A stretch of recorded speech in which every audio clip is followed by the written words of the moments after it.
Hello, how are you? I'm asking that actually because it seems to me there's quite an epidemic, or maybe even a pandemic, no, let's hope not, of crisis of confidence in people. I've noticed it in lots of contacts I've had with friends and on social media and so on. And to some extent, I believe this follows on from the last podcast I did for you, which was all about stress. I mentioned then the stress chemicals like cortisol and adrenaline and how ruinous they can be for our body and our mind. But of course, let's face it, they're there for a reason.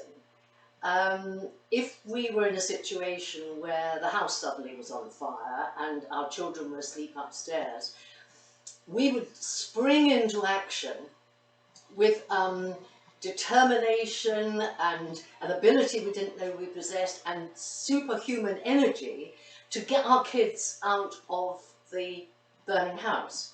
That, as you probably know, is called the fight or flight response. And it's a very good thing.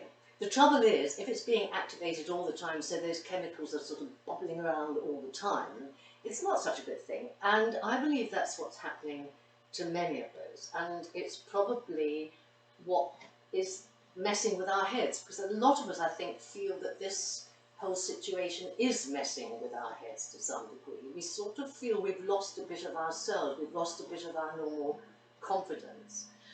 It's understandable, because if you think about it, what we're living with is the modern day equivalent of our ancestors being in a village, shall we say, in an enclosure, and knowing that beyond that enclosure there are a pack of wild animals that could come in at any moment and cause havoc in the village and eat our children and you know, just generally be a disaster for us. Now we have something out there, unseen.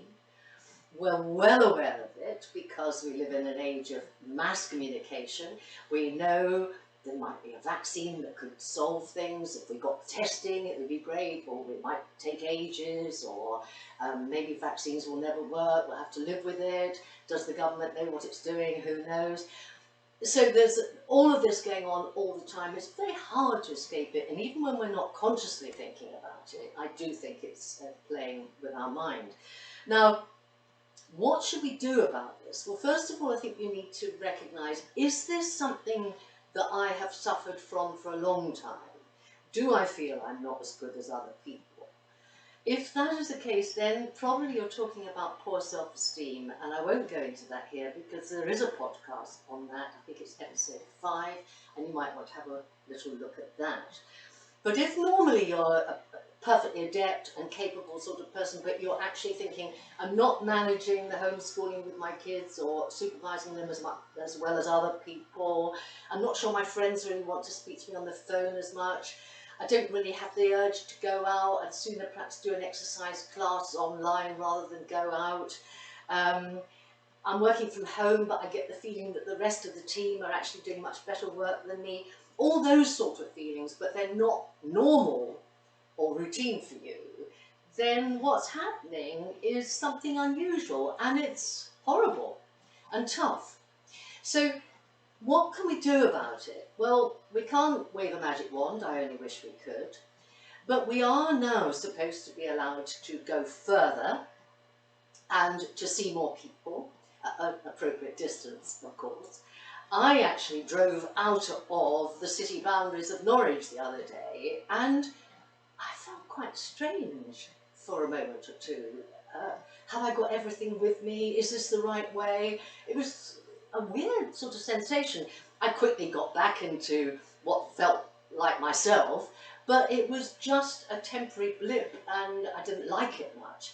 So perhaps now is the time to get more balance and more normality back into our lives. And I think one of those things that we should be doing is actually seeing people, albeit at a distance, as opposed to just interacting with them through a screen.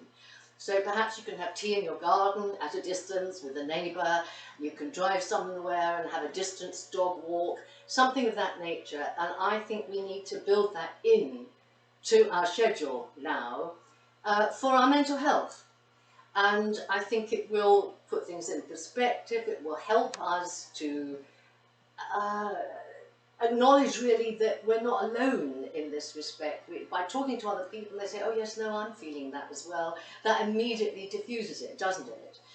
So it's a tough time, and we're in a kind of limbo time where things are changing but not significantly enough for us to feel safe. It is a very, very difficult situation.